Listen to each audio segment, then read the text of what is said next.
ଦେଖନ୍ତୁ ଆସିଗଲା ମାଗୁର ମାଛ ତରକାରୀ ହେବ।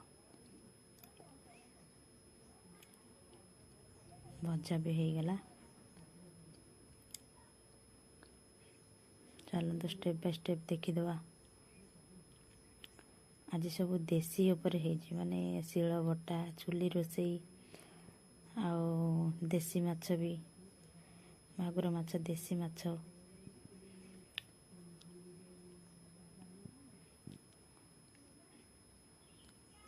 ଚୁଲିରେ ବି ରୋଷେଇ ହେଇଛି ଆଜି।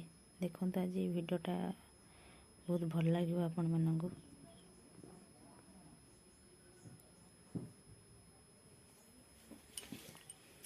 ଧନିଆ ପତ୍ର କଟା ସରିଗଲା।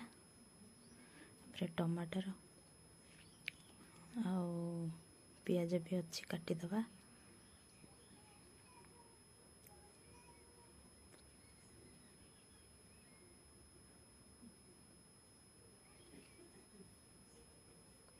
ସବୁ ଜିନିଷ ଚୁଲିରେ ରୋଷେଇ କରିବାଟା ବହୁତ ହିଁ ଭଲ ଲାଗେ। ଗ୍ୟାସ୍ ତ ଘରେ ଘରେ ସମସ୍ତଙ୍କର ଏବେ ଗ୍ୟାସ୍ ହେଇଗଲାଣି, କିନ୍ତୁ ଚୁଲି ରୋଷେଇଟା ବହୁତ ହିଁ ଭଲ ଲାଗେ। ଆଉ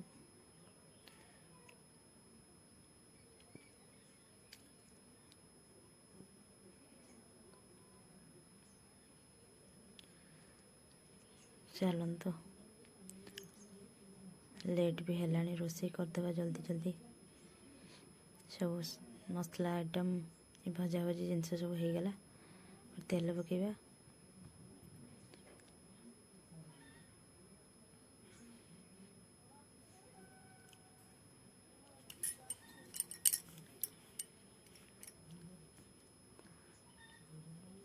ସୋରିଷ ମସଲାରେ ଆଗେ ଟିକେ ପିଆଜଟା ପକାଇଦେଲେ, ପିଆଜ ଆଉ ଟମାଟର ଆଗେ ପକାଇଦେବା, ତାପରେ ମସଲା ପକାଇବା। ଟମାଟର ଆଗେ ପକାଇବା, ନହେଲେ ମସଲା ସୋରିଷ ମସଲା ମାନେ ପୋଡ଼ିଗଲେ ଭଲ ଲାଗିବନି। ଆଗେ ଟମାଟର ପକାଇଦେଲେ ଠିକ୍ ମସଲା ସହିତ ଖାପ ଖାଇବ।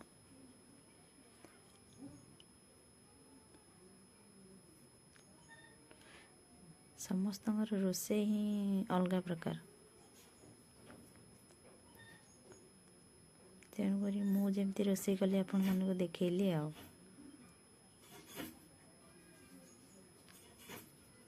ରୋଷେଇ ଗୋଟେ ଜିନିଷ, ଆଉ ଗୋଟେ ହେଲା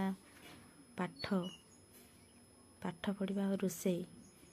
ଜୀବନକାଳ ଭିତରେ କେହି ସମସ୍ତଙ୍କର ଏକା ପ୍ରକାର ହେଇନଥାଏ, କି ସମସ୍ତେ ଯେ କହିପାରିବାନି ଆମେ ସବୁ ଶିଖିଛନ୍ତି ବୋଲି। କିଛି ନା କିଛି କମି ନିହାତି ଥିବ। ଜୀବନରେ ଏ ଜିନିଷ ସରିବନି। ହେଇଗଲା ରେଡ଼ି। ଚାଲନ୍ତୁ ଖାଇନେବା, ଦେଖିବା କେମିତି ହେଇଛି।